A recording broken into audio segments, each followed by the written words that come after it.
Hello and welcome to the Soweto Derby channel. Thank you so much for joining the channel. If you didn't subscribe, just click the subscribe button and help us reach 20,000 subscribers. Today we're going to talk about the big match of the weekend, Kaizer Chiefs versus Orlando Pirates.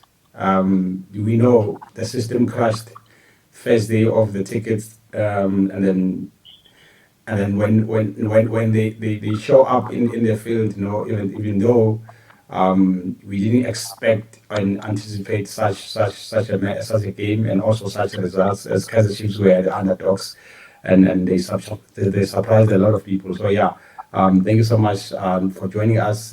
With me here, I'm still with my friends. We have built up to this game with them. So today we thought let's just do post-match analysis. Bra Mahlatse, can you please introduce yourself to our viewers at home and greet them? Yeah, good evening. It's nice to be back. Looks like I'm a regular here now. I'm gonna start asking for money now to be paid. Yeah. I'm joking. Send a keen voice. Right. No, I'm joking. It's good. It's good to be back. Thank you. Matume, come in.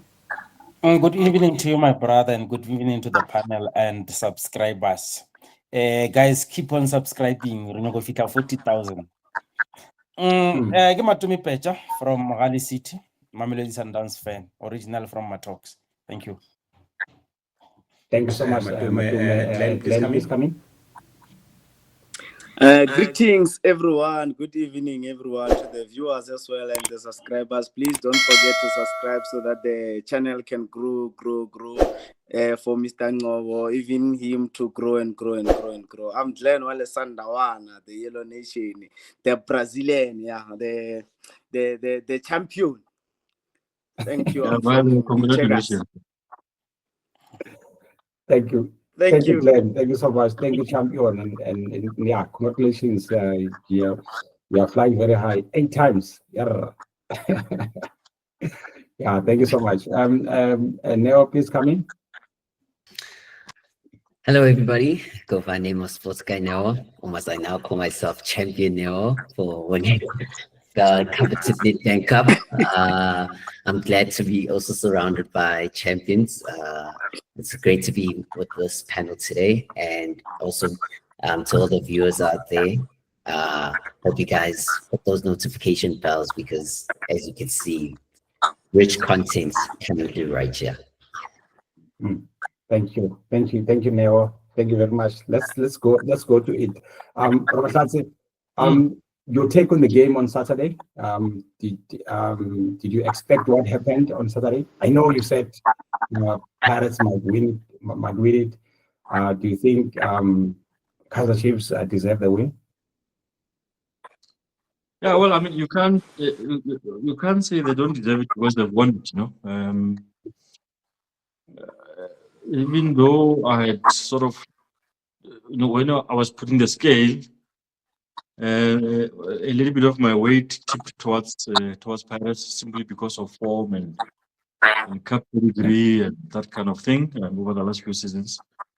Yeah. But I did say that Chiefs for this thing of rocking up at a big occasion and doing something spectacular.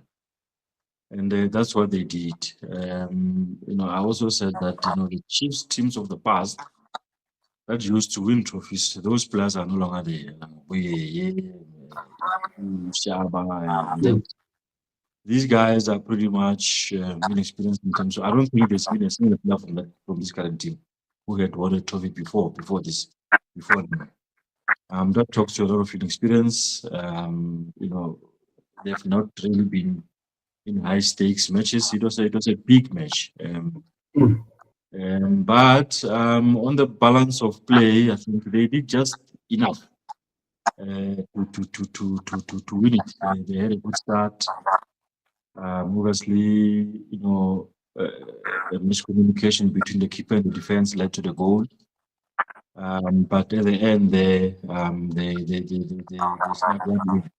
I was a bit shocked with the way the coach took a brave decision to drop Bruce Vuma. Decisions like that, they look genius when they work. They really look very bad when they don't work. We could be sitting here blaming the coach if they had lost to say, why did he make such a big change in the final? But they won, so it turned out to be a good decision. I remember in the World Cup, I can't remember which coach. They were going to penalties, and immediately, just before the penalties, he replaced the goalkeeper and then he put in a new goalkeeper who went on to save the penalties, and they won. It's a team similar type of situation where he missed all the penalties and then they lost. He was going to look like a complete idiot, but he looked like a genius because he took the right decision. So it's bravery, and also I guess maybe it's just an issue of seeing that the guy maybe he was not himself behind the scenes. We don't know. He's been under the pump for a very, very long time. The guy came through and then he did fairly well. Even though I still blame him for that goal that Mahopa scored. I think he went out and he was at sea for a little bit. He didn't know what to do. He was not in charge of his area. And that goalkeeper is not a good thing. Sometimes when a goalkeeper moves out, you can put unnecessary pressure on the defense to be able to do their job to defend. Because you are encroaching, and especially if you miss the ball. Rather make contact and pass the ball away, and then they can you can reorganize and if maybe the ball falls to the opposition, they start attacking again. You are able to defend. If the ball falls onto your player, then they can go away on some sort of a counter. But yeah, I think. He pulled a very, very crucial save towards the end there. Could have been a problem. For Pirates,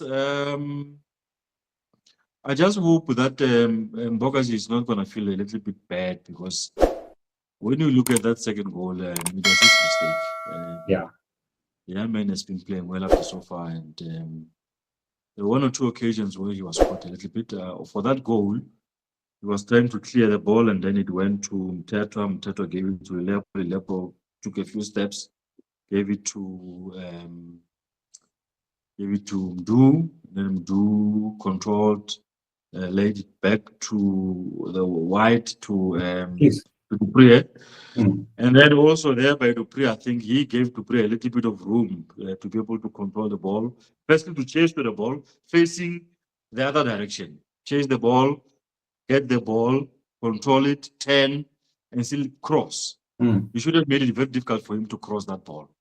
That's why if you watch the goal again, after the goal is scored, Sivisi turns at him and starts shouting at him, because he made two mistakes in one action, which is at that level.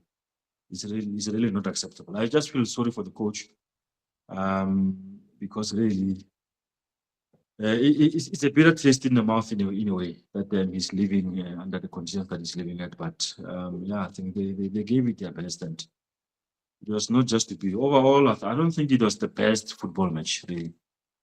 But finals are like that, players are scared to make mistakes, and but Chiefs did, they did what they had to do. They won the match, and they are champions for the first time. I checked the stats. It was actually exactly 10 years and 1 day since the last time Chiefs won the league. Chiefs last won the league on the 9th of May in 2015. And they won their first trophy on the 10th of May 2025. So it's been a long time. So to learn you've been suffering for 10 years and 1 day, it's a long time. But finally it's the end. I just hope this can galvanize them going forward. But pretty much that's the long and short of it. I think it was a good enough final, and good congratulations to the Chiefs.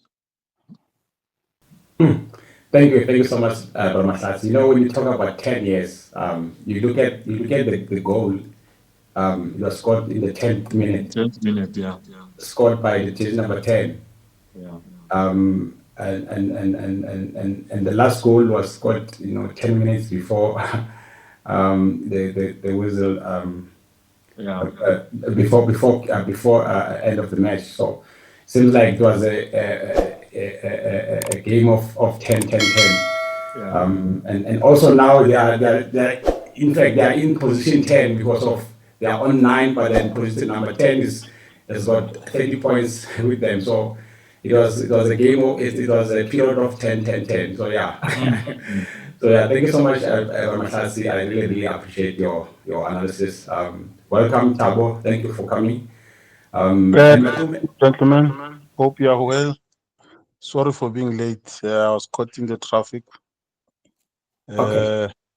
Yeah, I see gentlemen are wearing the Kaizer Chiefs t-shirts after such a long time. we can't see you. We can't see you, Tabo. Yeah, I'm trying to switch on the camera. It says me automatically turned off. I don't know why. Yeah, are you a Baganea? Yeah, sabotage. I wonder. I fumara nyangizwa mos. Yeah, but take your time. I'll get back to you. Take your time. Okay, no stress. No, yeah, just also just greeting you, chance. Oh, okay, cool. Thank you. Matume, welcome, brother. You mentioned that Chiefs will win 2-1, and well, congratulations to your score prediction. They indeed won by 2-1. What did you see? Why did you say 2-1 to Kaizer Chiefs? And you were spot on. No, I think the game, the coach we studied very well. This time Nabi studies very well. The mistake that Chiefs was little mistakes from way back. The problem was the back line, between the back line and the goalkeeper. And I knew if he can fix the back line, I change a goalkeeper, change Peterson. Like I always mention Peterson. He played very well when he play against Orlando Pirates. I thought they've got a chance. They've got a better chance to do that. And really, they showed or they wanted it more than Orlando Pirates. Although Orlando Pirates is a ball-playing team, they were coming with everything. But the physicality of Kaizer Chiefs helped them a lot. Although it's nearly spoiled the game because it was more physical, to be honest. But they showed they wanted it more than anyone else. Yeah, thank you, Matume. Yeah, they really, showed character, especially in the 70th minute, when the coach made those changes. A lot of people will say Nabi doesn't know how to substitute, but I myself, I think he really made good changes. Even though it was favored by Jose Rivero by substituting Omakaula and Skomot. I think he made a blunder right there, but yeah, I think that was the turning point for Coach Nabi and Kaizer Chiefs. Now, before you can analyze the game, do you think the supporters were the factor in terms of making sure Uti Kaizer Chiefs they win this game? Because we've seen that they were crazy after the match and all that, as much as like they haven't won anything, but the atmosphere in the stadium, do you think was the factor also in terms of them winning this game? Thanks, Mabo. Look, I think definitely both sets of teams, the supporters came in, packed Moses Mabhida to the rafters, loud, as much as Moses Mabhida. The nice thing about it, it's not enclosed like a thing FNB Stadium, where I think possibly in that pitch you would feel the energy in the air. So they're more open. I think it allows that sense of the vibrations to move in a better sense. But the Kaizer Chiefs faithfuls did they did turn and make sure that they support throughout. Even when Pirates equalized, I did still feel like the voices of the Kaizer Chiefs faithfuls were still up there, as much as Pirates are becoming what we would say the noisy neighbors. So certainly it played a very, very good crucial part. I think they also saw confidence in the team playing more of a simple game this time. No Hollywood passes. I'm glad for that. And that's why we saw hopefully why Kaizer Chiefs ended up getting the results. Again, also with regards to the back line and with Peterson, as Mahlatse brought on the stats of in the World Cup, someone who had switched their goalkeepers before penalty shootout. It was actually the lovely Louis van Gaal when Netherlands were going against Costa Rica and they went into the penalty shootout. He substituted Tim Krul in the 120th minute because his specialization is the penalty shootouts. Now, when you flip it over to our Kosi faithfuls, I think what I've started to notice is that Peterson is very good in marshalling that defense. I saw a more discipline, a better structure in terms of that setup, and I think maybe that's what made it a bit more difficult for the Buccaneers to really penetrate those final balls that they love to get through. So I think first order of business is don't concede goals. If you want to win a game, don't concede goals. Then the most important, score goals. And I think the guys did really well. I think Duba as well. Whoa, that lad. Very, very arrogant on the ball, very, very arrogant as a person, but you could see the value that it brings. If you're going to play as that front man, you need to have that characterization. And I think it worked out very brilliantly in this game. Yeah. Oh, beautiful. Thank you so much, Neo. It was a very, very big one, that one. I could see the crazy fans there, it made me to think of the 2010 World Cup where there were fan parks and all that. And if you can check the way the atmosphere was, it wasn't only at Mozambique, but you could see around the country, which the Kaizer Chiefs fans were very, very hungry. But then, Glenn, can you please come in? I hope you, can see now. Most of the times, we with the games like this, there will be controversial goals and all that, and we have seen, with Kaizer Chiefs, getting that penalty and all that. All in all, do you think the referees and the match officials were spot on in everything that they were doing on Saturday? Good evening once again, Mr. Ngobo. To answer that, the referees are also a human being. And then a game like that, it was a big game because remember, South Africa was divided into two, if I can put it that way. South Africa was divided into two. So everyone was looking up to that game. And then as a referee, big game like that one, there will be people who want to buy you, not in terms of giving you money, but in the field of play, the players will want to buy you. So it's difficult. I think the referee was spot on, according to me. The way I analyzed, I saw that the referee, he was spot on because of the first one of the penalty. Yes, you can argue, but there was a contract there. And then it depends on the angle and the angle of the referee and where the lineman saw that ball or what happened. And then in terms of, there was that one here, that people are saying it was supposed to be a red card. No, the referee was 100% spot on because of there was a cover on the other side so that that person can still cover for that one. And then that one of Relebogile Mofokeng, there was just a moment. That one, it was just that one, I can't say it's a soft touch because even if you look at it, you could see, right, no, he was trying to buy the referee. So the referee, well done to the referee. They did well. We must give credit to them. They did well. All of them, they were 100% spot on, according to me. And then when we go to the game, I couldn't understand the logic behind the sub of Makhatleng Makaula. That's what I couldn't understand. Even now, I'm still asking myself for now. What's the Jose Rivera was trying to do when he sub Makhatleng Makaula? Because of if you sub Makhatleng Makaula, which means you are leaving your background to be exposed. You're exposing now your backline.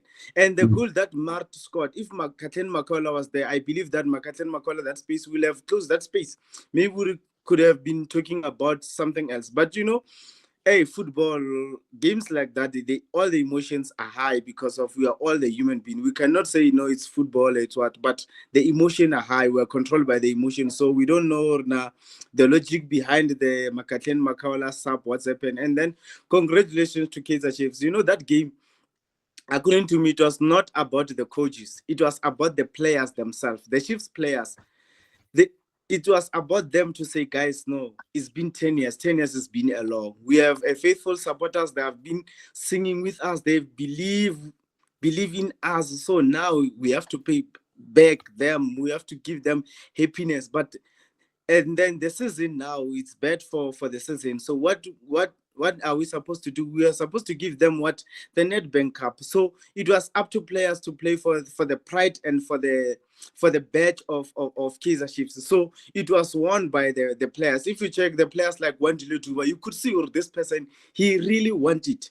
And then as for Orlando Pirates, I told people that if Tito Masongani will be on the starting lineup, then Pirates will lose the game because of he will kill the suppliers going forward. And after this, Nkota and Ngwana says, you could see Pirates now is no longer going forward, which means Mufokeng will be there in front alone, doing nothing without any ball supply. So it was part of football. What can we say?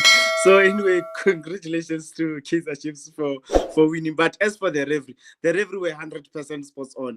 This time I agree and I clap hands for them. They did well. It was a high game. It was not an easy game, and I was so scared that game is gonna Vungilo Tom will be the one holding that game. But when I saw the list of the referees, and I was like, oh, this is gonna be interesting. Any man can win it now. Thank you. Thank you so much. Just to add there on the Makaula issue. Yeah. I think maybe this will also make people to finally realize how important he is to that pirate system. I mean, I know most of the times the attention goes to Onkota and Mufokeng and all the kind of things, but if you really look closely at some of the good things that Pirates have been able to do throughout this season in all competitions, Makaula has been an integral part of that system, and not only him, but him and Talent Mbat. If you really want to be successful, regardless of what type of football you want to play, you really need to have a very, very good engine room where the guys who carries the water for you are very, very strong.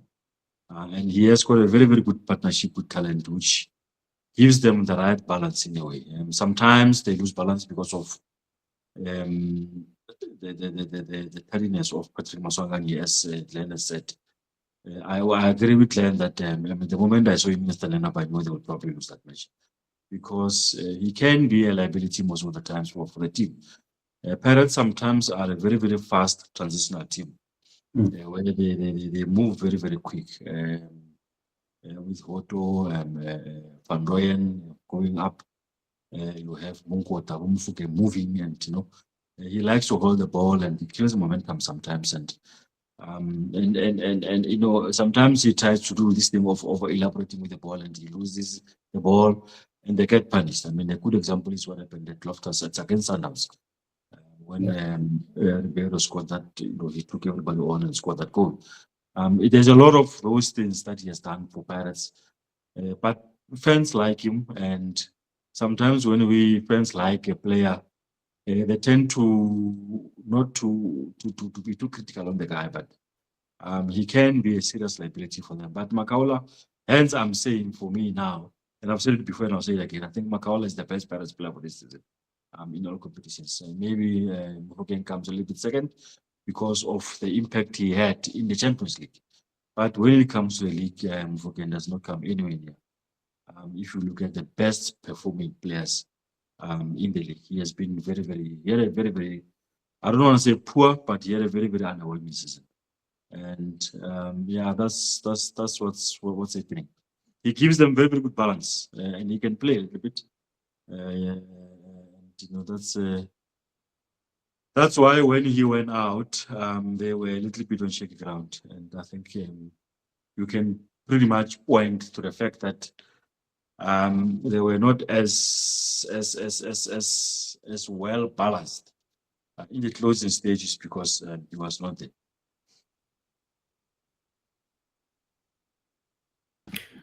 Can I just also ask a question?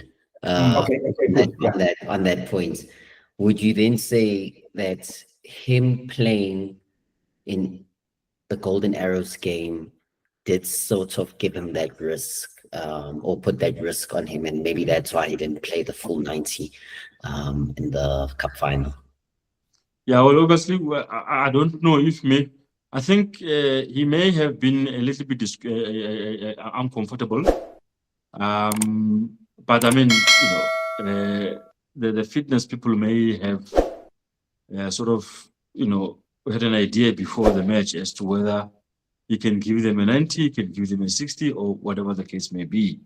And also, it's always not advisable to play a player who is feeling a little bit uncomfortable because of whatever situation he may be experiencing, whether be injury, be whatever. It may have been worse if he didn't start at all. Maybe it was the risk they were willing to take, or maybe even the player was willing to take, to say even if he was not fully fit, he could start, and then you see how far he can go. In that case, probably at halftime, they'll have to do a lot of work on him. He was probably not even listening to TikTok. He'll go back to get massage and all those kinds of things. So that's how it works. Those are the things that happens behind the scenes. But also a player, if you are a person, you know your body. Your body will talk to you the night before when he wakes up in the morning. If there was an issue, he would have known to say, man, I can push.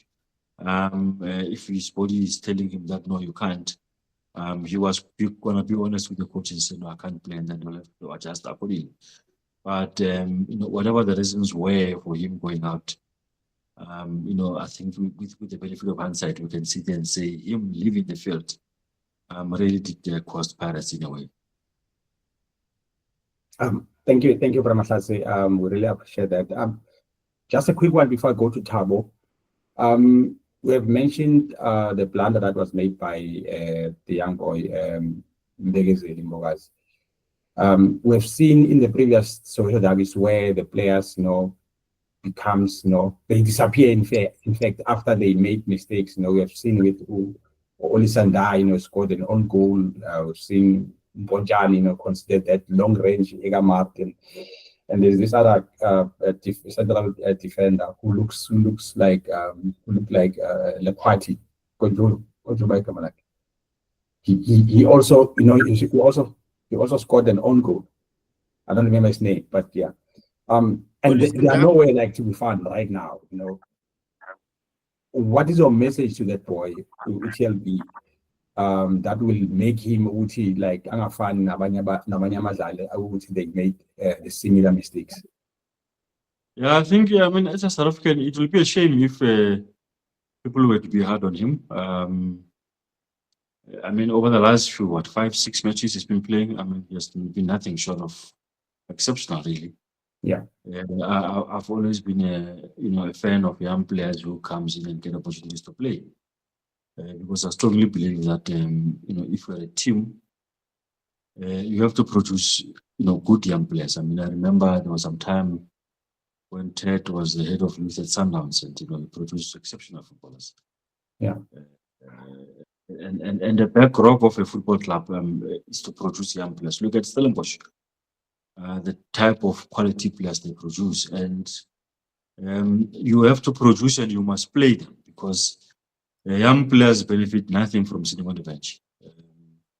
That's why when you wake up, the guy is 25 and he has played less than 10 matches for the senior team. That is unacceptable.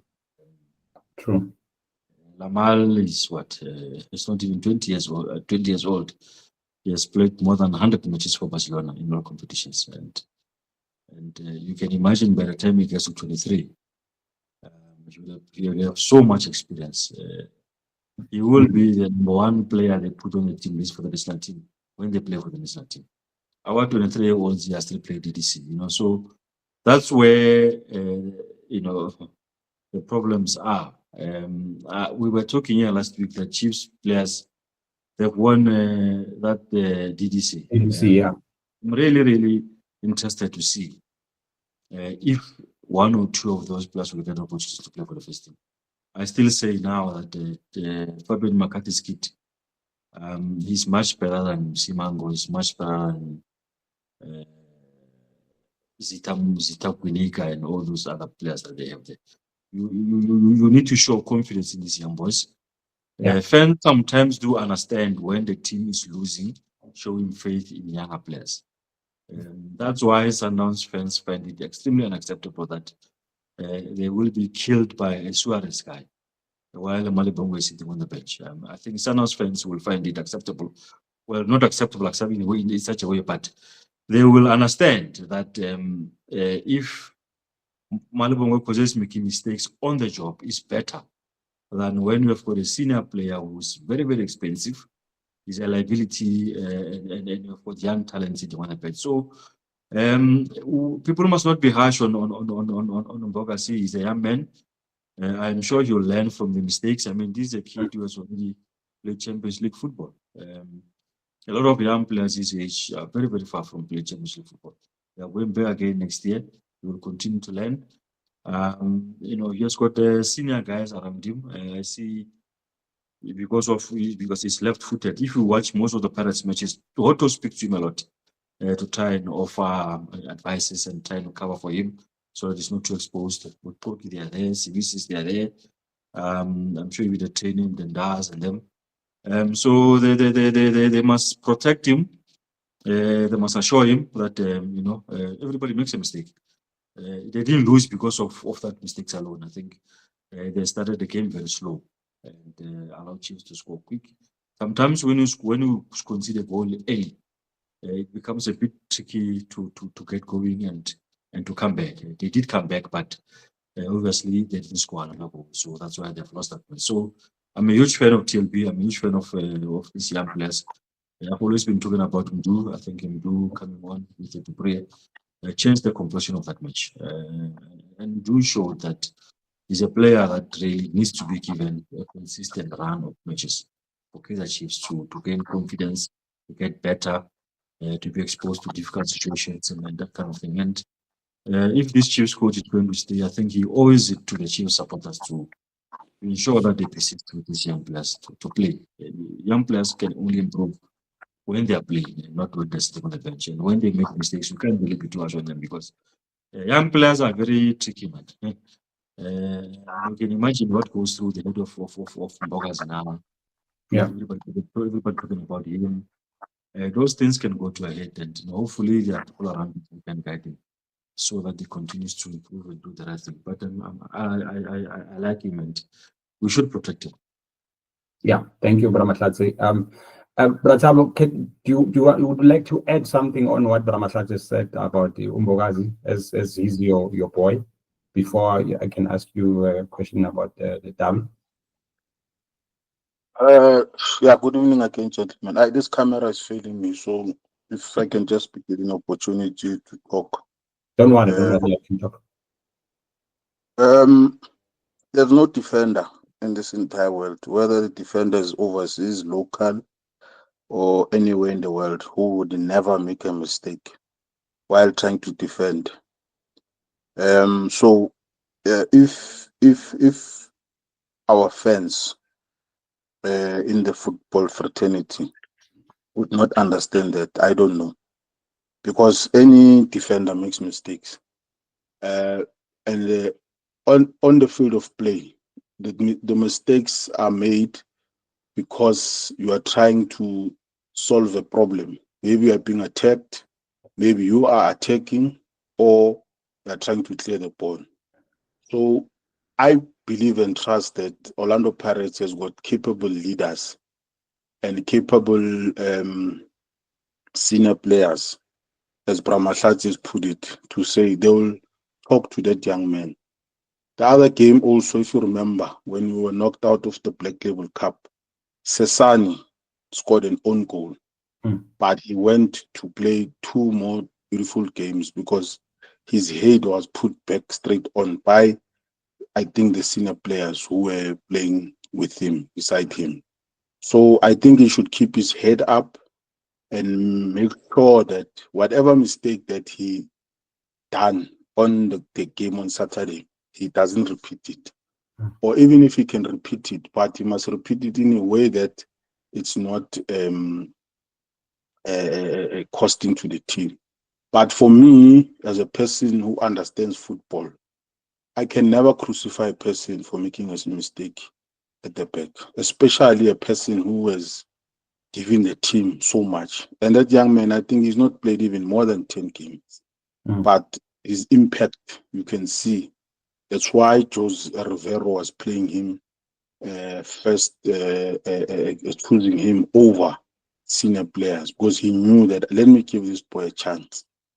Let me make sure that I expose this boy to the limelight while I'm still here, knowing maybe that he was leaving. So he made sure that, no, the rest of my tenure here, let me give this young man enough chance as possible, because he's a very good defender. You can see he's still young. He lacks experience, but he's a good defender. Given time, he's going to be one of the best defenders that we've ever had in South Africa, I do believe. As long as his head is going to be kept screwed on in the right place, and they can deal with egos and all these other nasty things that destroy the careers of our footballers. But I just say, if he can hear this video, if he can just keep his head up and stay positive and move forward and stay training and stay doing his analysis. That young man, we really need him. Bra Mahlatse is right. We do need all of these young men because they are the future. And looking at them across Sundowns, across DDC, Kaizer Chiefs, Orlando Pirates, we've got, it's a crop, cream of the crop. We've got brilliant young men coming up, and they are serious, and you can see they take themselves serious. Hence, if you watch most of the matches, even if you watch the DDC, even when their teams are down, you can see those young men fight because they want to go somewhere with their careers. So I think, yeah, we also, the fans, must also protect these young men and stop this habit of us booing or now ridiculing these young men. You know, it's a pity because now Pirates is a team where when people create insults, they throw them at them. There's now a trend where they're swearing at Tito, which started in Pretoria, and I don't know who will stop it because this destroys people. You know, why Tito is going through, why he's going through, we don't know. Maybe it's because of that, I don't know. But I think let's cause our name, Natama fans, with it. If somebody is not doing the right thing, let's not crucify the person. Unless not, we can say, no, this person is doing things on purpose. But yeah, that's just my thought on that. Yeah. Thank you so much, Thabo. But then your take on the game, do you think it has lived up to the expectations of the Soweto Derby? It has. Soweto Derby is a Soweto Derby. Every time it's going to be played, it's going to be fireworks. And this one, I was just disappointed with the PSL by letting that game go to a small stadium. That game, for me, should never have been played in Moses Mabhida. It should have been played in FNP Stadium. That's the first point. Second point is that the referee on the day, maybe, you know, when you have an opinion, it will always be biased because when you are looking at something and you are the supporter of the team, it might seem as if you are biased. But for me, the referee on the day should have never been allowed to ref that match because that referee, if you remember, not long ago, he had an altercation with the Orlando Pirates player and the coach, where they chased him into the changing room, and which was not right, by the way, by our players and the coach, but that had happened. So I do not know who decided that this is the right person to ref this match. Many instances in that match were not right. The refereeing, for me, was not spot on. There were red cards that were supposed to be taken out that were not issued by the referee. There was a penalty that should have been awarded to Pirates, but was not awarded. The penalty that was awarded to Kaizer Chiefs For me, it was not a penalty. But nonetheless, it was written in the stars that Kaizer Chiefs must win this match because for me, if they did not win this match, it would not been fair on the fans of Kaizer Chiefs. It would have not been fair on the brand of Kaizer Chiefs. So them winning this match, for me, I was very happy for the football club, Kaizer Chiefs, because now at least they had reached and achieved something after such a long time. The game was not a beautiful game that they played. And I think for me, Nabi, I still maintain, Nabi does not know how to coach Kaizer Chiefs. I don't know what's the problem with him. It might be language barrier or culture, I don't know. But for me, when I heard that he might be leaving end of the season, I think it's a very good thing. I think Kaizer Chiefs need to bring somebody they will understand and bring really the glory back to the club. This win on Saturday, it was long overdue, by the way, but it was won in a very, for me, it was not won in a in a fair manner, but it had to happen because I wonder what would have happened if the Pirates won that match. I don't know. I don't think it would have been fair on the fans, especially of Kaizer Chiefs, because the fans of Kaizer Chiefs have suffered long enough. And if you look at it in that way, you would understand why I'm saying what I'm saying. But the match overall was a very, very ugly match for me. Kaizer Chiefs were not playing fairly. The referee was not on. Well, I don't think the referee was fair. And and I wonder when would we fix this. But also, you must also understand why. While I'm saying that, I've also benefited. Remember, in other cup finals where the referee made dubious decisions and I benefited. So that's why I can't cry what the referee has done on Saturday. I have to be fair as a human being to say, so it's my chance to feel what other teams have felt when they were supposedly robbed by the referee. So it's just my opinion that this referee was wrong. He should have never reffed the game.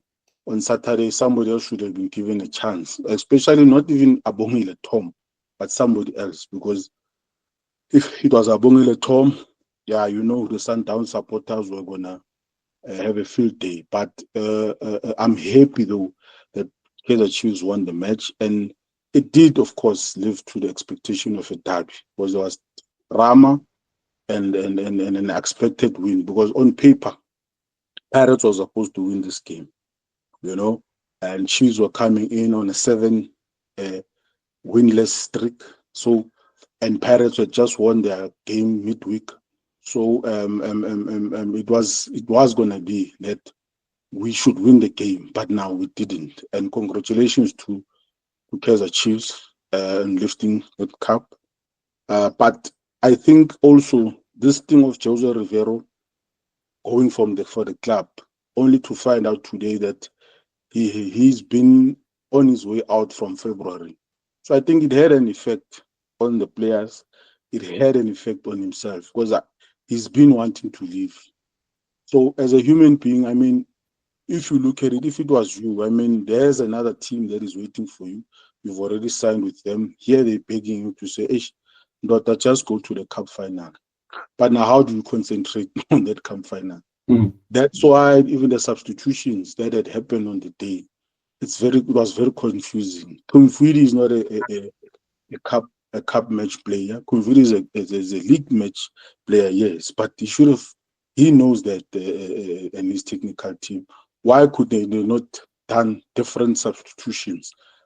I don't know, but that's what had happened on the day, and we lost the match. And as I said, I'm very happy for Kaizer Chiefs supporters, because that match was not won by the coach, by the way. It was won by the players.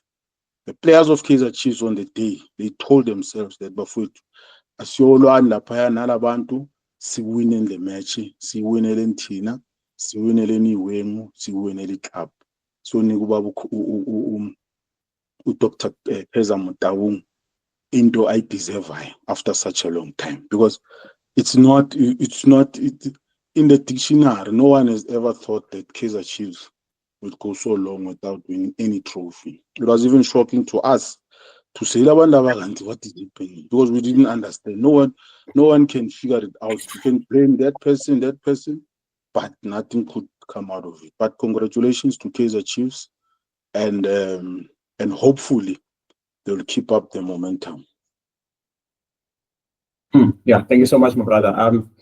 I don't know. I tend to differ with you when you say it's only the players that came to party. Of course, the subs were not made by the players. Remember, Shabalala was on the bench, and he came in. Also, Dupree also came in and then created the goal. When the coach could see that Kaizer was struggling, with that injury, and he took him out. He put Mtetwa in, who intercepted that ball from the young boy and then to create that second goal. And I think it was a 50-50. But I know how to feel about Coach Nabi. Yeah, but yeah, thank you so much. And also, you have touched an important issue about Orlando Pirates, releasing a statement early that their coach is leaving. That played a very, very big role in terms of them, ascending and not winning games, and they knocked out of CAF Champions League. They fell out of the Premier Soccer League. I mean, the Betway Premier League, and also now it's Nedbank Cup. But yeah, let's wait and see. We don't know who's coming, and now they have to start from the scratch.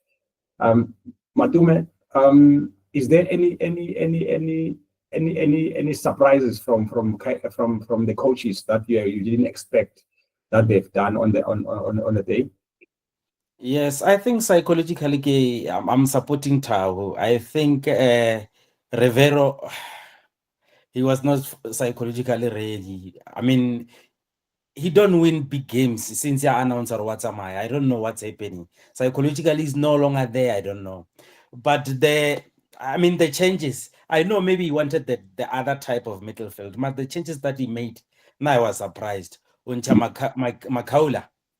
I mean, after Makaula, they were vulnerable. They were not winning balls. They were losing balls so cheaply. Even if you can see Boluela Okoraki, Mart, I mean, they were very much vulnerable. Anyone could have scored that one. Even Shabalala. Shabalala was there. Scored that one. He had a chance. Even Okalevela Boletsorinke Dubri. He went there and he come back and he still have a chance to cross the ball in front of them. I mean, they were very much vulnerable. I don't know the Kucharabana when I take out the Makaula and Manasesi. And that was with quick changes, and it didn't bear any fruits for him. It didn't help him in anything. I think, I don't know. I really don't know. Thanks. Maybe just to touch in on the issue of the coach announcing he's leaving. It's a difficult one, that one, because if you flip the coin, we may be sitting here and blaming the club for not having spoken earlier, because sometimes speculation also can be very, very disruptive.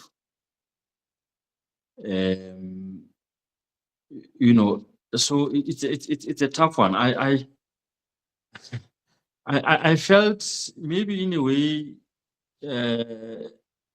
some part of me says that they did the right thing by trying to eliminate the speculation. But obviously, with these things, a lot of stuff are happening behind the scenes. I mean, if you read the chairman's statement today, that this guy actually wanted to leave sooner than we have been made to believe. That brings in another dynamic to say, but now, was his heart and mind in the right place over the last few weeks? Maybe not. And also, you can imagine from the club, I think anybody, if any one of us here owned a club, you wouldn't want to let go of a coach before the cup final. Maybe they took a risk to say, hey, Maran, just stay, and then, let's see what happens in the final. But also, at the same time, I don't know if this drastic decision would have been taken had they won the final. You know, so it's just too many things that are happening behind the scenes, and also there is that belief, even though it has not been confirmed, and I'm under correction here, that maybe something is brewing at Pirates behind the scenes which we don't know, which is why he wants to leave this guy. But as we've spoken earlier on, some of these things, decisions, they are tough decisions, and you know that's why leaders are there to take tough decisions. I think initially, Pirates, maybe they did the right thing to say, okay, let's squash the speculation and then move on with our lives. They said, and then every time the coach is in the media, he's been asked about his future. The players don't know what's going on. That in itself also can be very disruptive, especially at this time of the season where at some stage they still had a bigger chance of chasing Sundowns. They were still in the Champions League. They were still in the Nedbank Cup. So decisions were taken, and you know, like we said earlier on, if they work, you look good. If they don't work, you look like a complete idiot. So unfortunately for them, this one did not work. It could have worked. I mean, they could have been in the final of the Champions League, even if they've announced. They could have won Nedbank Cup, even if they had announced. They could have been 2 points behind Sundowns with 2 games to go, even if they had announced. So it's one of those things. It becomes difficult to say whether it was right or wrong. But you know, for me, I lean more towards saying clear the speculation and then let's move. But obviously, there may have been other things that play behind the scenes which we don't know, and that becomes a bit tricky, you know. But you can see from the guys' demeanor that you know, there's that song, I don't know who sings it, that your body is here with me, but your mind is on the other side of town. It's quite clear that the guy they are linking him to Al Ahly in Egypt. I don't know how true is that, you know. So, and as the chairman said in the statement, the guy has already signed a contract elsewhere. So maybe his mind and heart was not in the right place. It's an unfortunate thing that Pirates find themselves in now. He leaves, and they really have got a difficult challenge now of trying to regroup when the season is finished, so that they find the right coach, somebody who will almost continue on the same trajectory. The key thing here is going to be to continue making these young players to believe that they are good enough to play. If you find somebody here now, suddenly you see Wondondro and team play, it may be 5 steps backward, with all respect to them. But these young players need to continue getting their chances to play. Now also we'll see what's happening in the last few matches with Coach Mandla Nugas in charge of the team. You know, so it may go back to us, or plenty of coaches, as you can see. Sometimes players get revitalized when the coach leaves. They may step it up, or it may really be a very, very bad situation. I just hope for their sake that they finish the season strong, because we need to go into pre-season with a new coach. The Champions League is coming. MTN8 is not too far if you really come to think of it, you know. So there's not enough time to sit and worry about what's happening behind the scenes, and they need to appoint a coach as soon as possible, so that he gets here, he watch videos, he's consulted when the players are leaving and coming. Some of the decisions he will have to take himself, so that you are fully prepared. Disruptions like this can be very, very bad. And for Chiefs also, I don't know if this guy is staying or leaving. They may have a serious problem.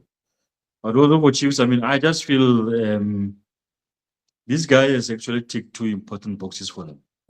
When he started, they said they want to go back to the continent.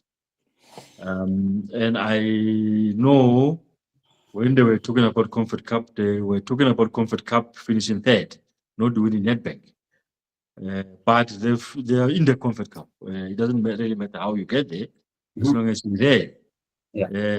So he has won a cup after 10 years. He has qualified them for Comfort Cup. I think he just needs to win the remaining 2 matches to get them in the top 8, and then they'll be happy. It will be a very, very reasonable season for Chiefs, looking at where they're coming from, you know. There's a story that he's leaving. I mean, I don't know. So it's a bit.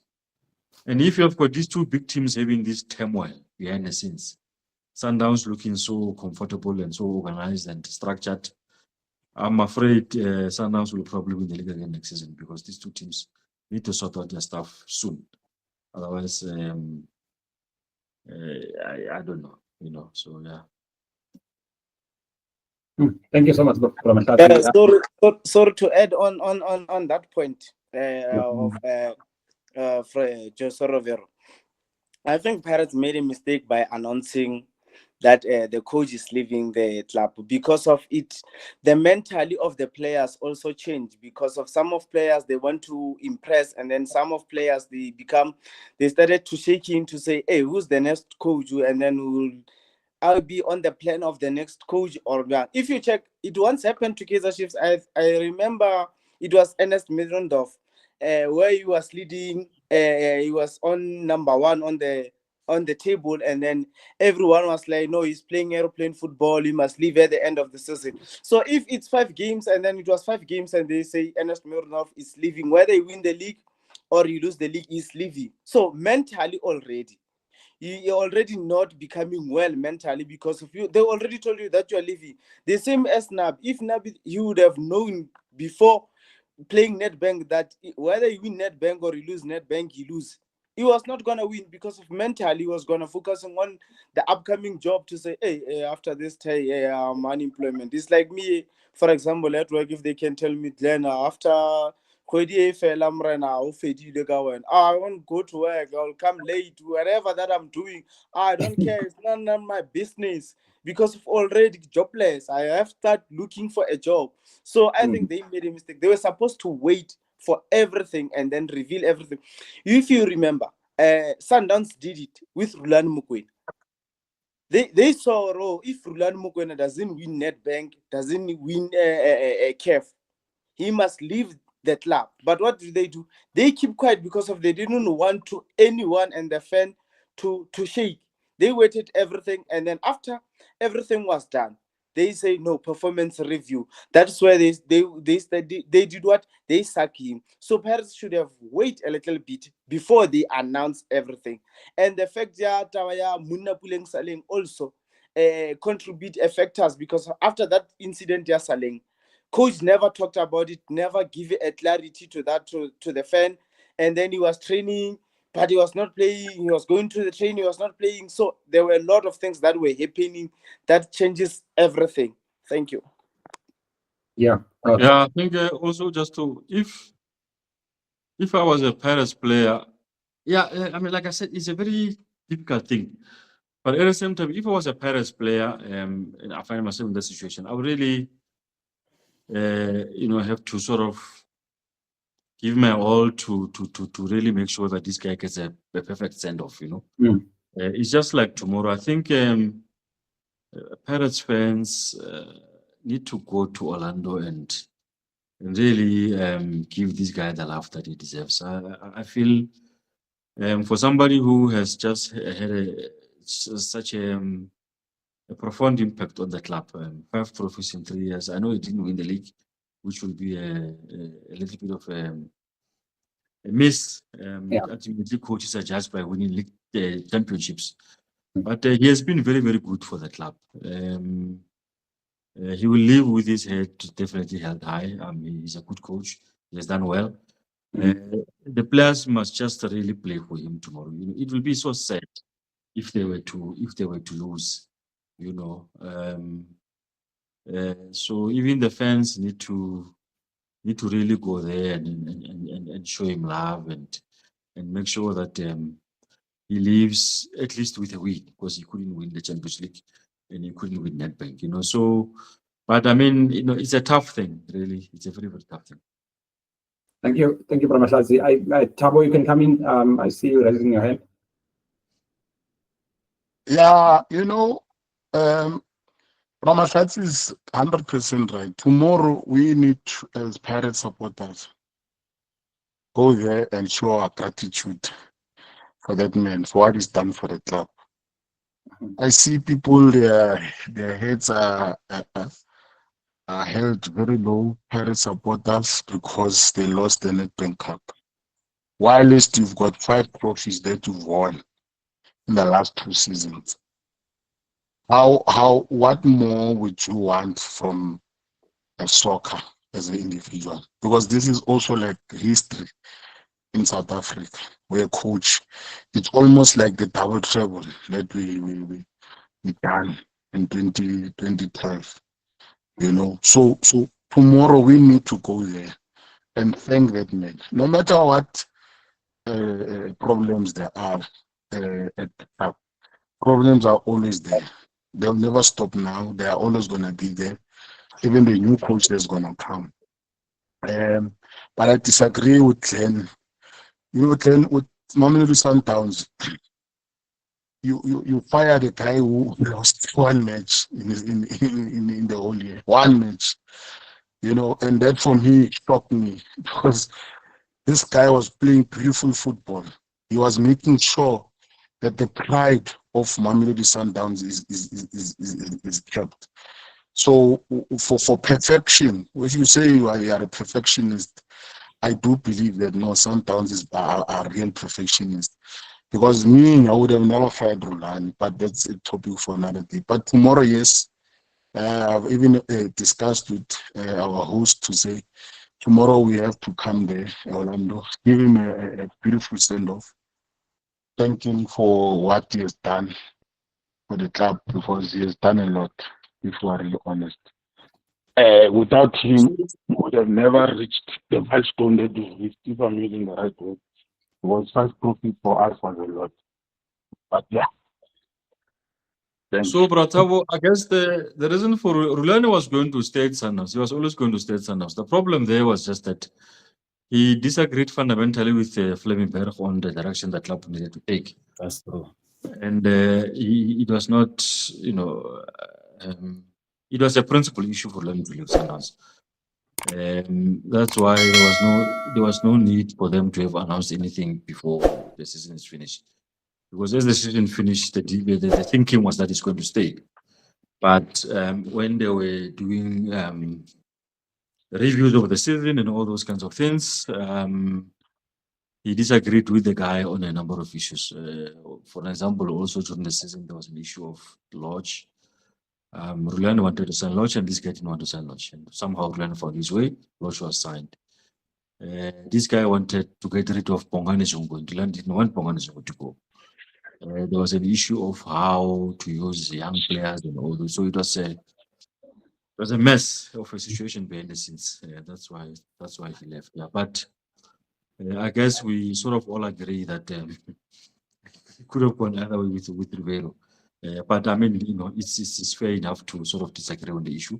I strongly feel it was the right decision to announce, and I respect the views of those who feel otherwise. It's not a problem at all. Yeah. No, thank you so much, Thomas. I think we've analyzed it enough. I'd like us, to end, with, maybe one question each to Bra Mahlatse. And then if you want to ask something, just one question each before we wrap it up.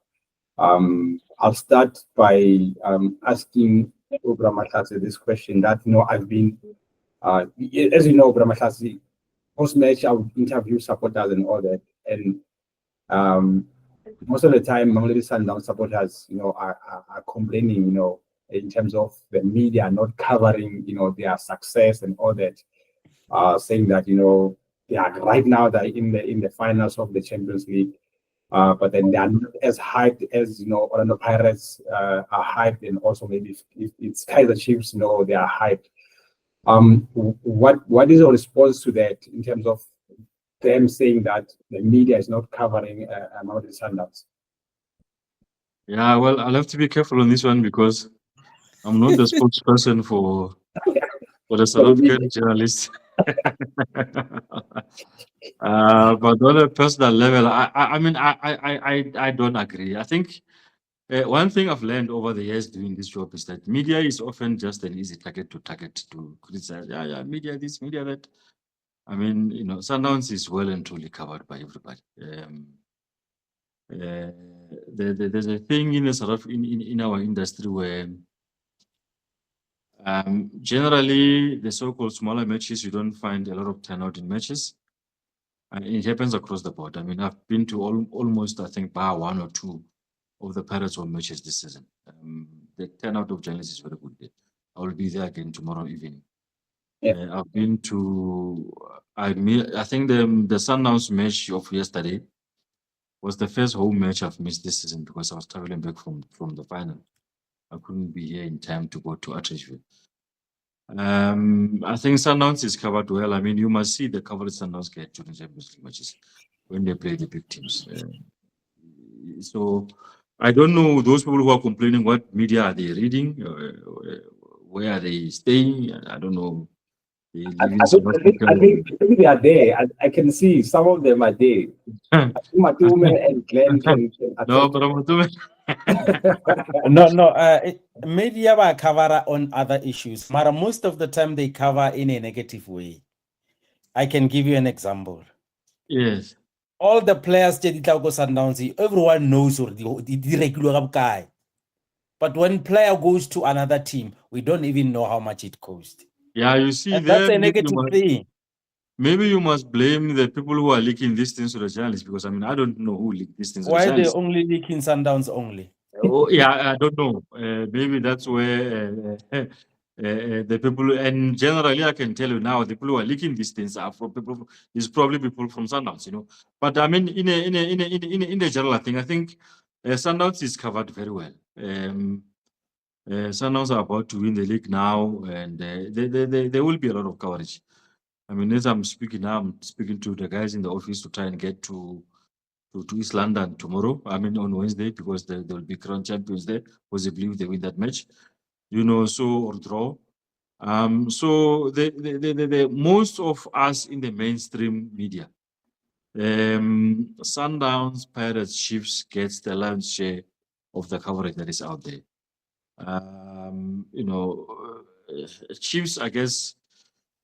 Now you can see what's happening with Chiefs, not because they've won a trophy. And I think the amount of noise and hype and whatever that's happening to Chiefs now, it will be the same if it was Sundowns or it was Pirates.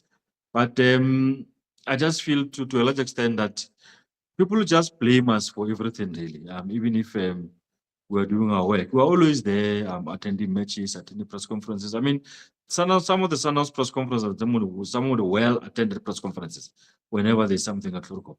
To go and cover the events. Champions League matches I draw card because I think now the South African sports media are also appreciating Champions League a little bit more. At the beginning, I felt there was no appreciation of the Champions League. They know how big this tournament is. They sort of appreciate now teams like Al Ahly and Wydad and Esperance and TV Mazembe and these things. So, and even the fans, I mean, Sundowns fans, I think they appreciate Champions League even more because on average, Champions League matches at Moripe or at Loftus gets more attendance than normal PSL matches.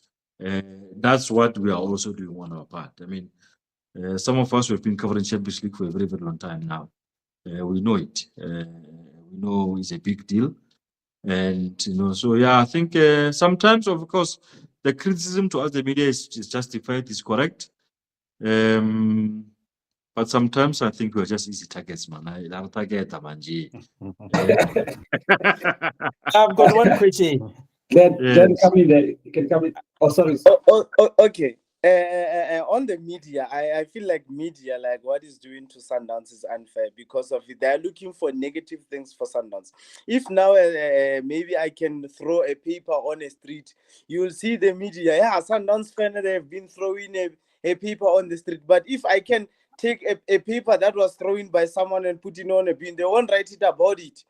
And then if you check, when we go to Makufe, right? The Minister of Sports was busy talking about it, Makufe. They advertise it well. But the FIFA Club World Cup trophy was in South Africa. They have never mentioned or talked about it. It was in South Africa. It spent a few days in South Africa. But it was not been covered. Like everyone to see it, even on the news, even on the radio, when you listen to it, the way how Makufe and the home of legend they were talking about, which is means that trophy, it's not for Sundowns only. It gives us players an opportunity to say, guys, this is a continental trophy that you guys, you can have this thing. We can participate in these things. It gives an opportunity. Now we're winning league for the 8 times. But they're not talking about it. They're not even saying, congratulations, Mamelodi Sundowns. There's like, no, we know them. And then they leave it like that. But anything wrong, I'm telling you. Well, now you Player, must talk. players been benched at Sundowns. The player, we buy a player is not performing. Yeah, Sundowns is killing Bafana Bafana. Sundowns is doing this. Sundowns is doing this. But good things. Media of South Africa. Yeah, I think for me, what I've seen is mainly banter from the fans, people who talk like that, and also sometimes maybe don't make a mistake of thinking that these podcasts and these knock and drop newspapers, with due respect, really represent the majority of the mainstream type of guys who do the job that I do. Of course, they are in the space, but there's a lot of people out there who are not really anyone today can just go to Facebook and put up a name there and say Mzansi Soccer, and they start reporting about football. So you have a lot of that stuff, and most of it is really, it's really absolute nonsense. People don't attend press conferences, don't attend matches. They just put stuff there. They quote people without speaking to them, and so those guys really you don't really have to focus much on. It's just people who they are faceless. You don't know who they are. They're spreading fake information and all those kinds of things. I mean, there are so many Twitter handles out there of people who claim to report about football, and you don't even know who those people are. And some of the stories that they put out there are really not the correct stories. So maybe I think if you follow like more the established mainstream media, maybe you may have a different view of how it is. And talking about criticism, I think you must have asked be a Chiefs fan before they won the trophy to know how criticism is.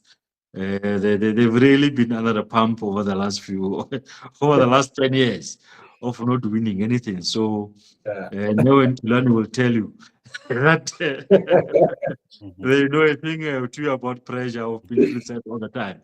We criticized the club so bad, and most of it to a large extent, it was justified because if we're a big club anywhere in the world, to go this long without winning a trophy is just completely unacceptable.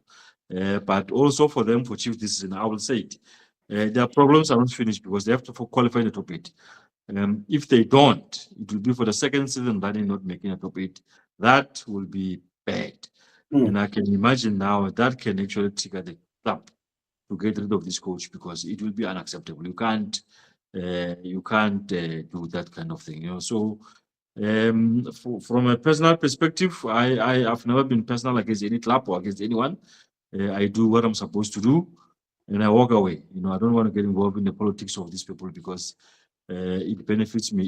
It doesn't benefit me with one bit. I'm not there to pick fights or to take sides or do whatever I want to do. I've been doing this with work for a very, very long time. I was never found guilty by any panel for having behaved in a manner which I was not supposed to have behaved. That's what I do, But there's a lot of new media things out there which you should really not even waste your time on them. It's just absolute nonsense what's happening out there. Yeah. Thank you very much. Before I go to Thabo, Matume, you wanted to say something? Yes, I wanted to ask something. Bra Mahlatse, I wanted to ask your opinion on a player like Salesi. You remember Salesi Afika, he was so discouraged, he was so criticized. What's your take on that? Yeah, I think Salesi is a victim of the price tag. There I go again talking about the money.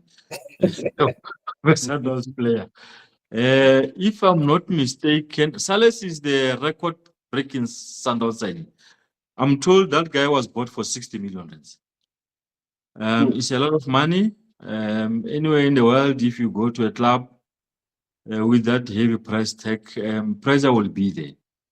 He was under pressure, but he has scored the goals. I mean, I think that guy's got more goals than the Lemufuge now, if I'm not mistaken. Yeah. I'm not sure about the assists. He's over the last while he's been starting and finishing matches. You can see there's a consistent effort by the technical team to give him minutes, so that he finished the season strong and he's good to go for next season. I was not quite impressed at the beginning. I felt there was a little bit of overhyping there, but the more he goes, the more I see, the way he plays. Some players take too long to adjust to new environment. I think that was another problem that he had. But the pressure is not going to go away. If you come to a new club under that sort of money, pressure is going to be there. And I think next season he needs to start pumping the goals now, because he can't give an excuse of acclimatization, of being in a new league, and that kind of story. So he has done well. I think could have scored more, but also you must remember at the beginning of the year, he was starting more games off the bench. But there was a one or two, I remember against, I think it was Magesi or something, or Polokwane. He came through, he scored a goal, and was one. He's been coming through, making quite an impact in the match, scoring one crucial goal here and there. Now he's scoring, I wouldn't say freely, but he's scoring sort of on a regular basis, and he has done well. He's helped them really to close the season down. But there's a lot more. I think he's a kind of player who can also play. He can play with the ball on the ground. He's tall. If you want to vary your stuff, maybe on an odd occasion where someone's putting a cross inside the box, he's got the height to use his head. So he can be a handful. I just hope also for Sundown's sake that he really gets going in the Champions League, because a player of his height, though he's tiny, he may get pushed around a lot in the Champions League because of the big boys there. But in the air, he can be a handful for them in the Champions League. He really needs to learn quickly how to play Champions League football, because you can imagine that he was primarily signed to become an effective player in the Champions League. So yeah, I think the critics were there, but just sort of proved them wrong one by one. But the expectations for him to become better and better will always be there.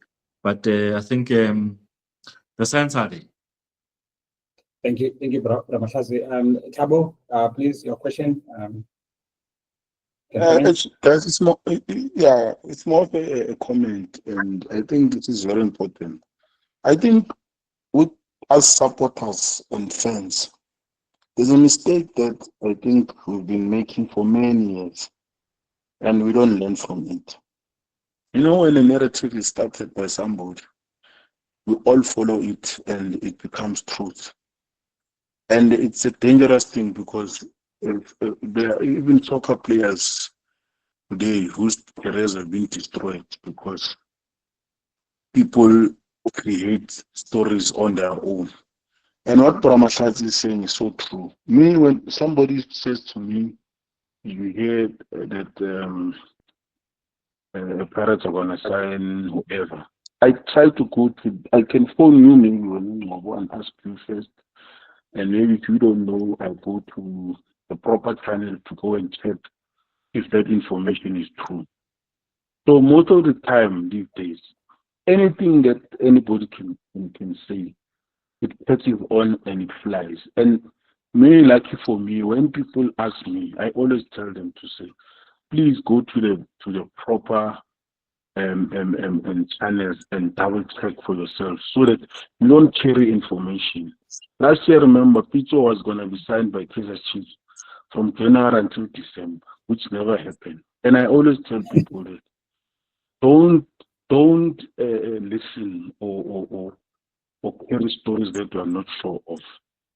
And I want to also warn the fans of everybody in fact, especially Mamelodi Sundowns, because what you are saying, Bracklen, is I think for me it's unfair, and because you guys always say that Sundowns is being misrepresented, Sundowns is not doing well and stuff like that. But you are the champions. You understand? You've been champions from the past 7 seasons. most of the information that we get it firsthand. I knew that the trophy was in South Africa from the media. When your chairman was there and they were shining the thing, they were taking photographs. The media of South Africa gave us that information, and it was a proper information. I saw it. Yeah, why are you taking your head, brother? Because that's what happened. How did I know that trophy was being carried in South Africa? How did I know that your chairman went to Uganda with a tennis ball give charity money to other people? How did we know that? You understand? There's many things that I know information about Mamelodi Sundowns. I'm talking about good things, especially that your team has done for other people that we know of. You know what I mean? But if there's something bad that happens, you must also understand if they report that thing, it's because the journalists are doing their job. But my worry is that you guys like to stick and hold on something that is bad, then you turn it into such a news frenzy that when we see Ntate Mahlatse, now we must look at them as if they hate Mamelodi Sundowns, or they hate Orlando Pirates, or they hate that other person, which is wrong. That's why even in the stadium, people who go to the stadium, we must educate other people. There's people who just watch soccer on TV, and then they watch YouTube, and then they watch a podcast, and then they go to the stadium. And then when they go to the stadium, they boo Marty because Bar Marty home. But their Marty scored a goal, winning goal for Kaizer Chiefs on Saturday. So Buhomuba High, where was Buhomuba High all along? Till today. You understand what I'm saying? So that's what we must stop doing as supporters. Stop perpetuating lies. Stop perpetuating opinion. If your opinion is that Marty is home, don't take it on me and tell me that Marty is home. Do you understand? Because that is what is happening. And it's so unfortunate because people believe things that they hear. And it's unfair to journalists, to everybody. Well, I feel we must start spreading proper information. I've heard that people maybe can come to Pirates, but now tomorrow I can't now go around telling people, what's what people to coach Pirates with something that I don't know.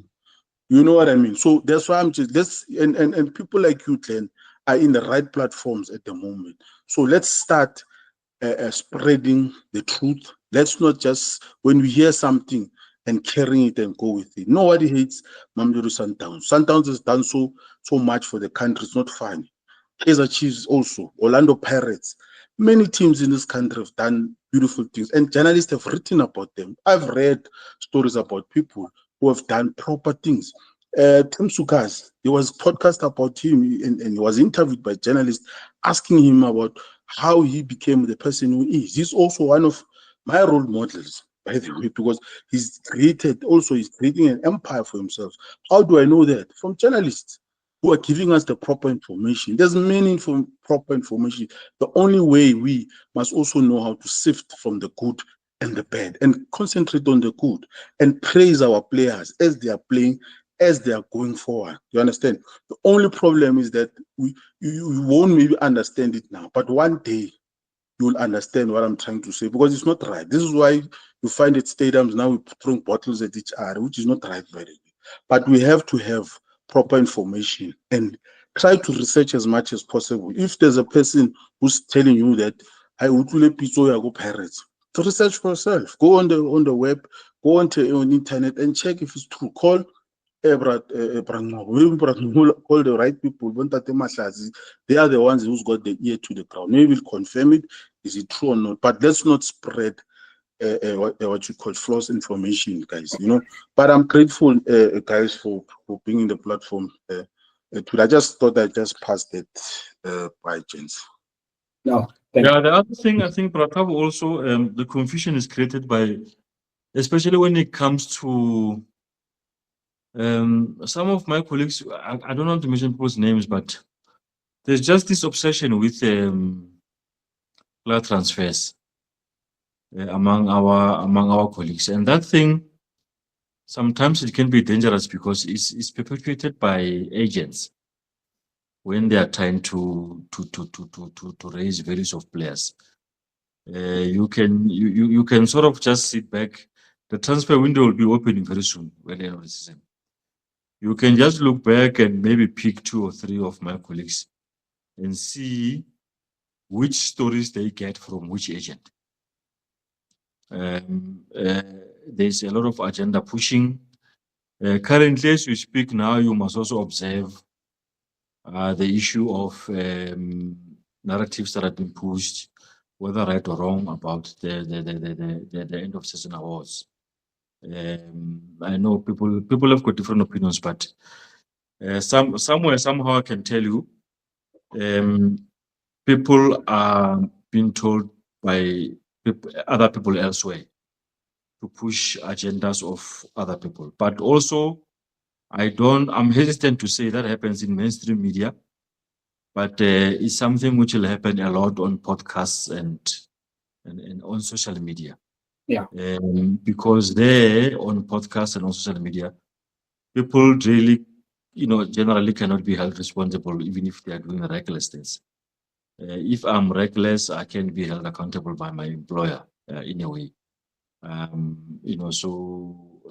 If I'm being naughty and pushing an agenda of a particular club or a particular official, if I'm found out, there can be serious repercussions on my integrity, on my job, and many other things. But a guy on some podcast in the middle of nowhere can just go there and open his mouth and talk, and then there will be no consequences, So it's a very, very difficult thing. It's happening now, the one for the football of the season. Some people just talk without looking at numbers. Some people will actually worry if they do actually watch football, some of the names that are coming up there are really quite staggering. It's people who just does not watch football, or people who are just going for players of the club that they support, but backed by emotions and not backed by numbers and not backed by facts of what has happened through the course of the season. So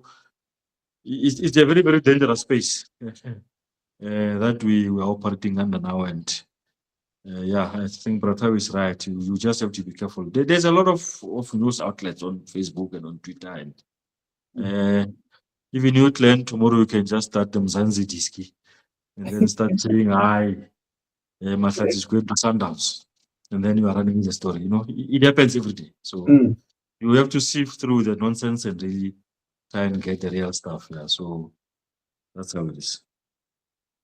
Thank you, Bra Mahlatse. Len, do you want to say something before I go to Neo? I like to say thanks, Tate Mahlatse, for the clarity. Thanks for that.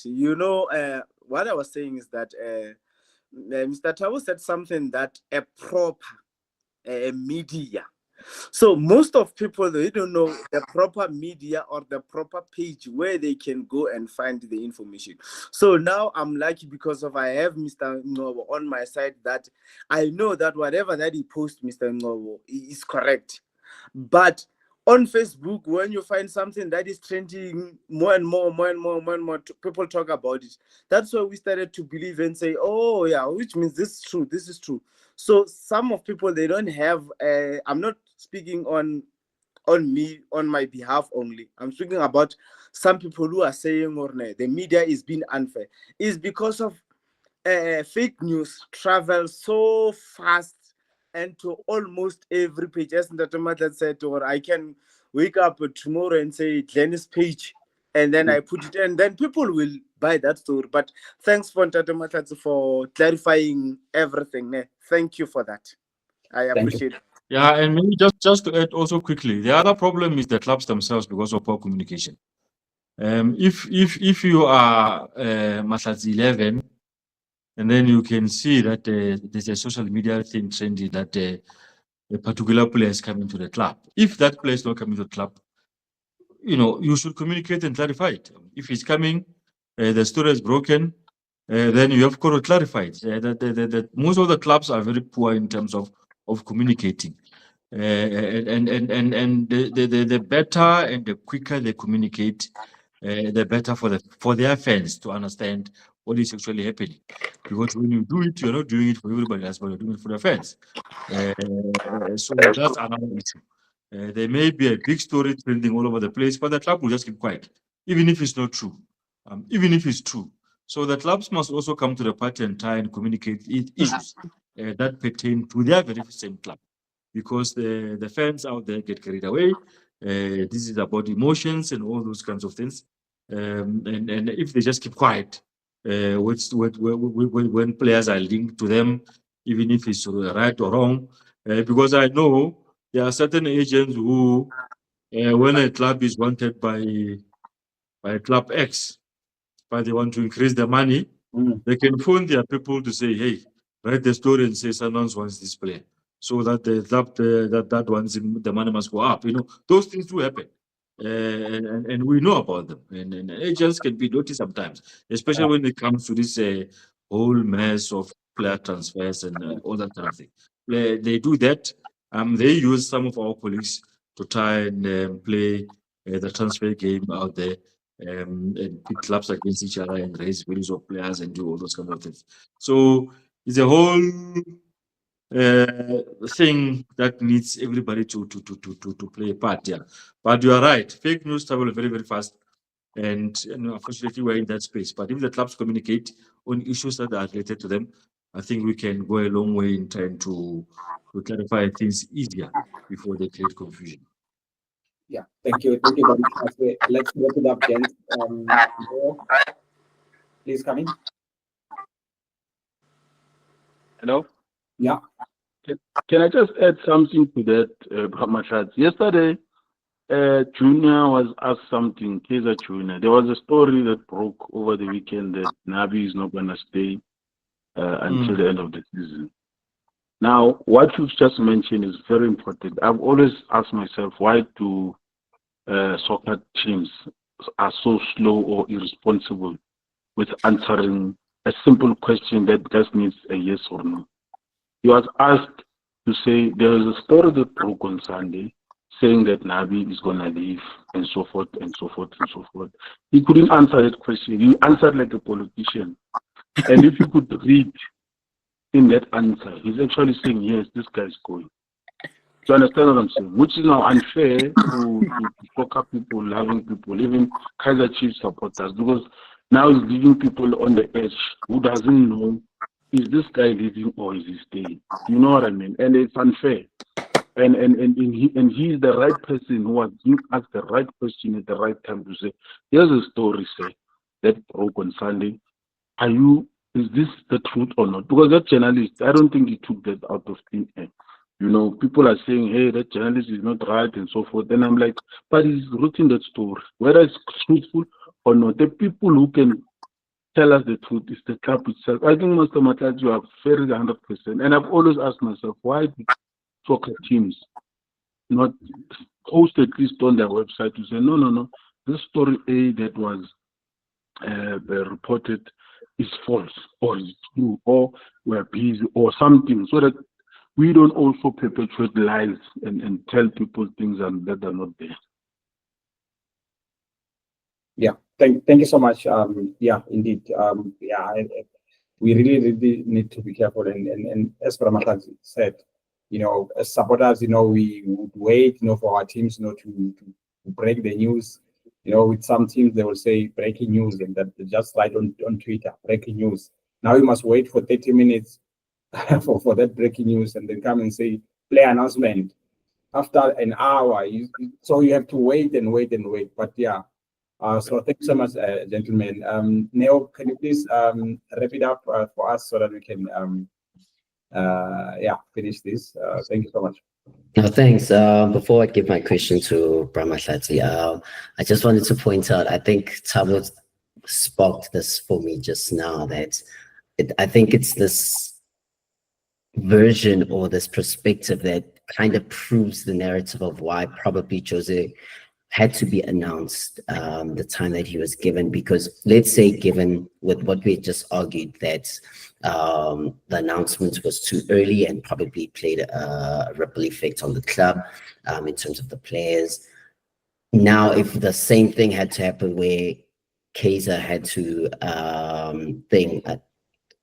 answer the journalist's question and say like, oh yes, he is leaving, would that not then be detrimental to the next two games in the sense that like now the players would know that, oh, the coach is leaving, they don't have to put a shift in the final games. So I think this is what then makes me believe the point more of why Coach Jose, with his announcements being made, it was the right thing to do, the perfect time.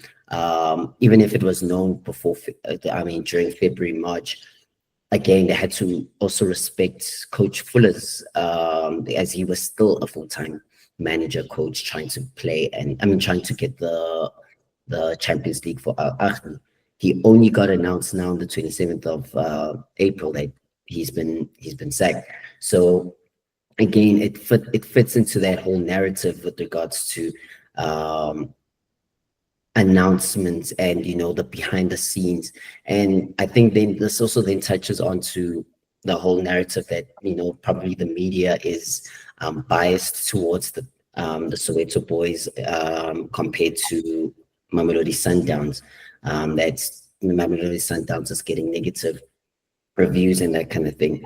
But again, looking at this coach thing and now speaking on this point, I think for me, what's very, very, very visible is that those teams, unfortunately, basically command the lion's share of media coverage. And if I was a media house, media is driven by what the millions of eyes are clicking on, are engaging on.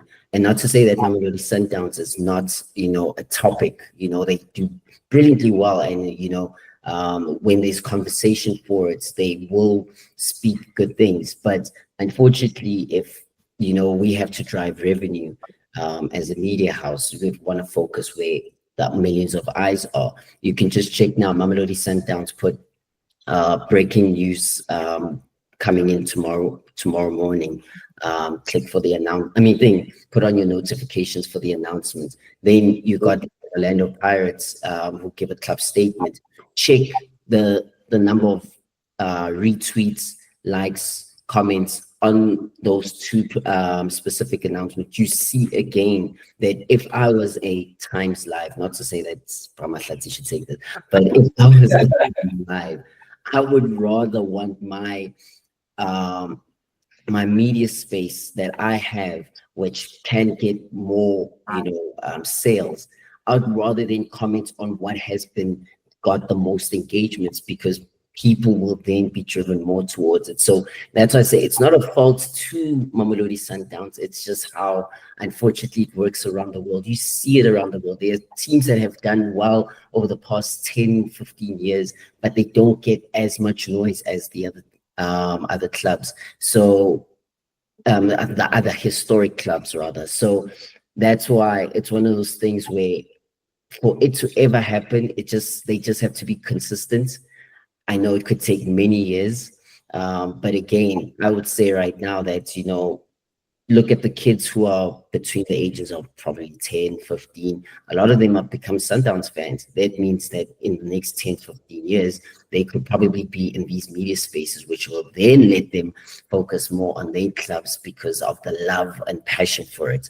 And hopefully they won't be unbiased towards their team because of the engagement metrics. But in saying this as well, this is where I then throw it over to Bra Mahlatse. Sorry, no, before you continue, I get a good example is SuperSport. SuperSport at some stage in their lives, they won the 3 league titles in a row. Exactly. But nobody cares about SuperSport, I mean, watch the last show to Derby, I think it was at Lucas Moripo or Loftus. I was saying to someone that these two teams have won 10 league titles between them in the modern era. But the bloody thing stadium was empty, Oh, Derby. You meant China Derby. In the China Derby, yes. Yeah. These two teams have won 9, 10 titles between themselves. Mm-hmm. But the bloody thing was empty. If Pirates and Chiefs they are performing with the West, they will fill a FNB stadium. Exactly. It's just one of those things, you know. I really don't know what Sundowns need to do to get people to come to the stadium. It's it's just a difficult thing, but the one thing that we can give some credit for, as I said earlier on, the fans just love the Champions League. You need to be around Loftus or Hatfields during those Champions League afternoons to see that they turn out and they really cause a record there. If you are not in that area by 11:30, you are going to have a serious problem later. Very true. But if they are playing against Team X or Team Y, nobody. Yeah. But I'm sure they'll get there with time. So in saying this, then this is where I want to ask you, Bra Mahlatse, in your capacity through media, and I know you're not speaking for the whole of media, but just like through what the lens that you can speak. Do you believe like basically the media has done enough to challenge a Kaizer Chiefs on their football decline over the last decade, you know? Or has the coverage been too focused on the nostalgia, the off-field drama, and the brand power rather than holding the club accountable for the consistent underperformance on the pitch?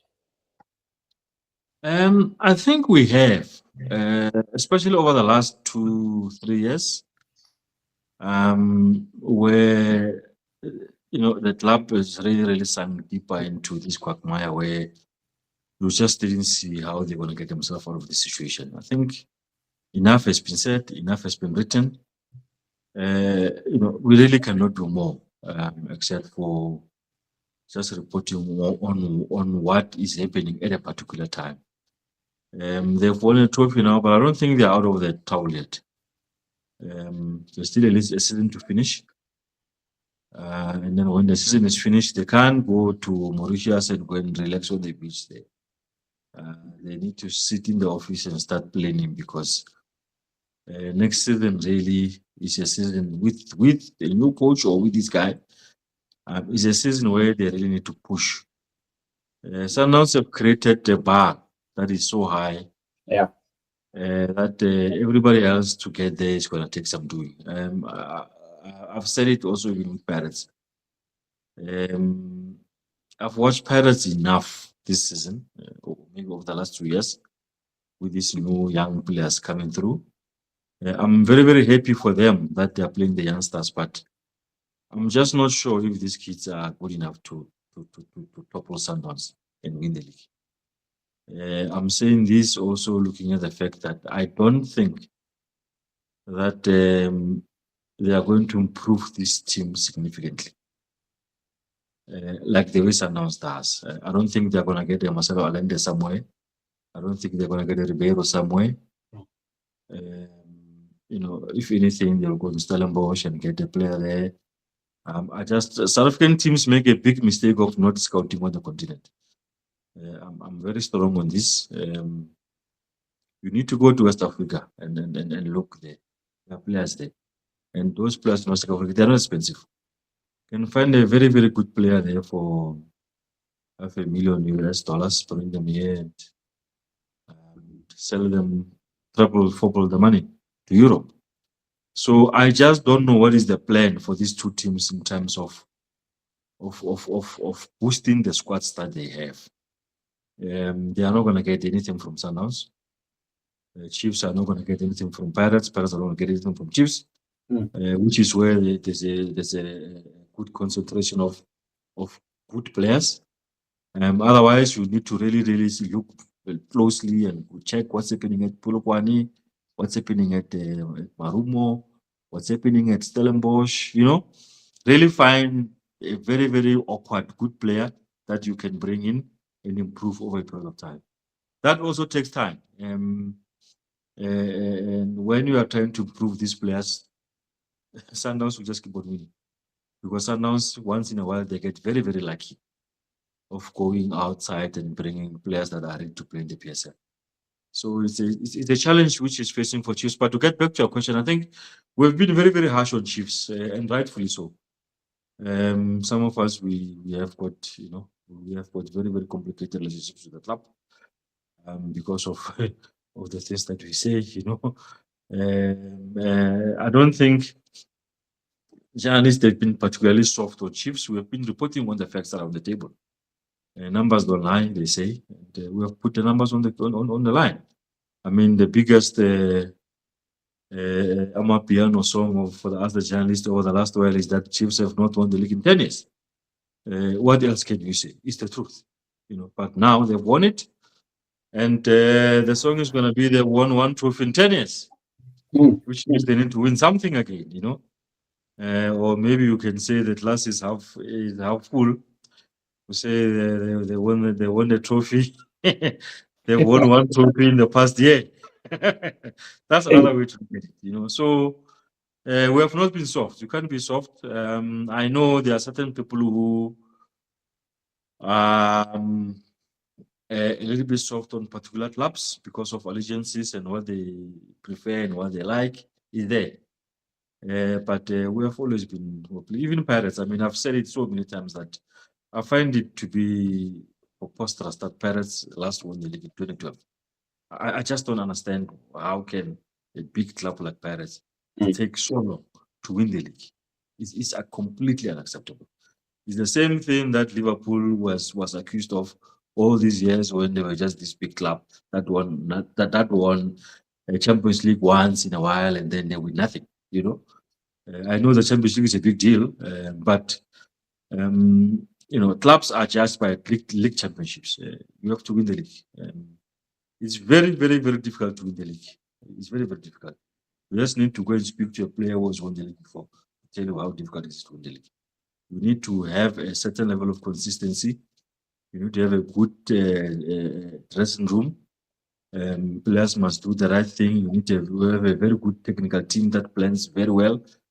You need to sacrifice a lot, being away from home, traveling, spending a lot of time at hotels. It's not easy. We sleep at home almost every night. Soccer players, especially Sundowns and Pirates, this season, you can ask them, they probably spend more time away from their children than they were at home. It's not an easy thing to do. And if you are not focused, if you don't know what you want in life, at that environment, you cannot make it. It's a very, very, very rough environment. And, for Pirates, they've lived it. Chiefs are going to be doing it again next season now because of the Comfort Cup. And most of these players have not really felt it. Because also, if you look at the current Chiefs side now, most of the players have not traveled on national team duty with Bafana. So you are going to find players who still lacks a little bit of experience on the continent. And that can really, really be a problem. And also the other thing I forgot to mention about Pirates earlier on is the fact that maybe what is happening to Pirates now are the effects of a long Champions League campaign with inexperienced players. I think it's coming back to haunt them in a big way. And they still. And the other thing, I think the other mistake which they'll look at hindsight that maybe it was not good for them is the fact that they banked a lot of matches. They still have got like 5 matches to play. Yeah. And 4 of them will be with a caretaker coach. It's not going to be easy. There's still a lot of football to be played. And you see the other thing that's going to be a problem for them emotionally will be having to play those matches knowing that's another one league. So that's going to be a little bit of a tricky one. How do you motivate yourself as a player knowing that I'm a guy who's going to have to buy a suit and go to my friend's wedding? You're not the one who's getting married. Somebody else is getting married. So it's going to be difficult. It's a mental thing. So yeah, it's a complex. It's very, very complex. It's very, very complex. Yeah, but we have said it when we needed to say it.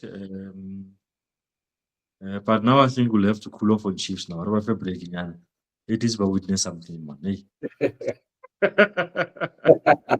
I also We have to take it easy outside, but witness something. So let's take it easy. But it's going to come back if they don't finish in the top 8. They must know that it's going to come back. Chiefs must finish in the top 8. Failure to finish the top 8 is going to be a big problem for them. Pirates must finish strong. Finishing strong means you must try and win all the remaining matches. And those other guys are fighting for finish third. So there's another that battle there. There's a problem at the bottom with Cape City and SuperSport and them trying to avoid relegation. So there's a lot of things that are still going to happen. But we'll see what happens. I just feel that Sundowns will wrap it up tomorrow and then that's it, finished. Ambakai. Kotuga. Thank you so much, Bra Mahlatse. I really appreciate you. Just your last one. Where can your followers follow you on your socials? Just search Bra Mahlatse, you'll find me. I'm everywhere. Yeah. Now, on TikTok, I'm on YouTube. Yeah. I'm on Twitter, which is called X now. Mhm. I'm on Insta.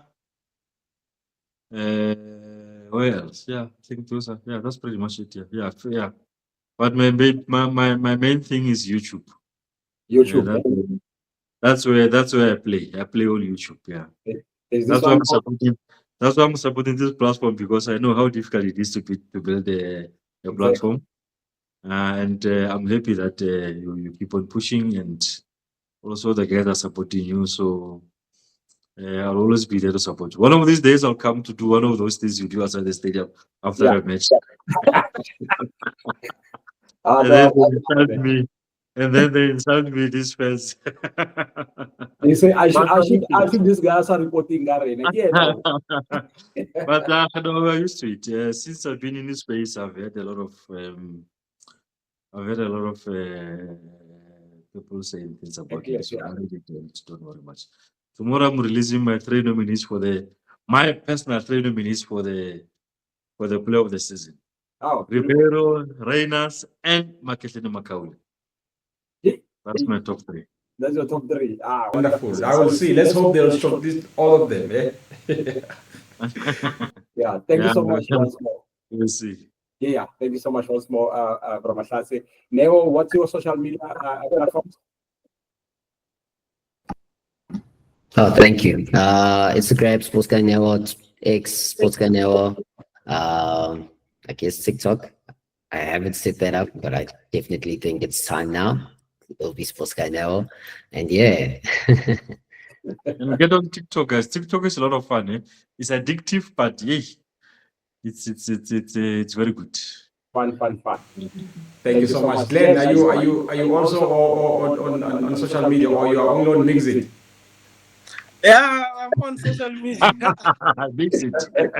No, Mixit. You know, Mixit, we used to I used to have a notebook with a lot of girls only numbers. Yeah. So because of my age, Mixit was behind, and I was never on that thing. Yeah. Yes. For us, we used to have notebook. You know, we can travel minimum 10 kilometers just working just to go there for that guy to give you a list of number of people, so that you can add them. But I do have Facebook as Glenn Wepe, and then the same as TikTok as Glenn Wepe. Yeah. And then on the X, I do have an account, but on X, I'm not that active that much. X is rough, my brother. There you need balls of steel there. It's rough. Yeah, exactly. That's why I don't play there. All right, Matume, are you also on socials? No, I'm not active. I'm just checking the pages and go. You're on Telegram? No, I am on Facebook, but I'm not active. Oh, okay. Yeah. Rotamo, are you still on Telegram?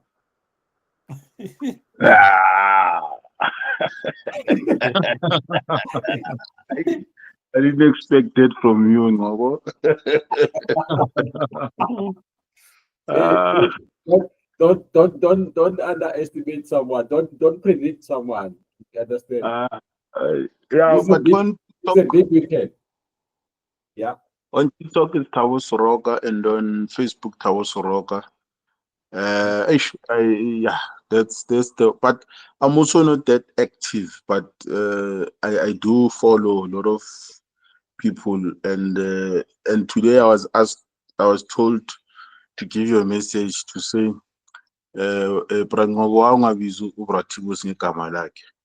So next time when we have that outside thing, they asked me to call you. You must call me by my name.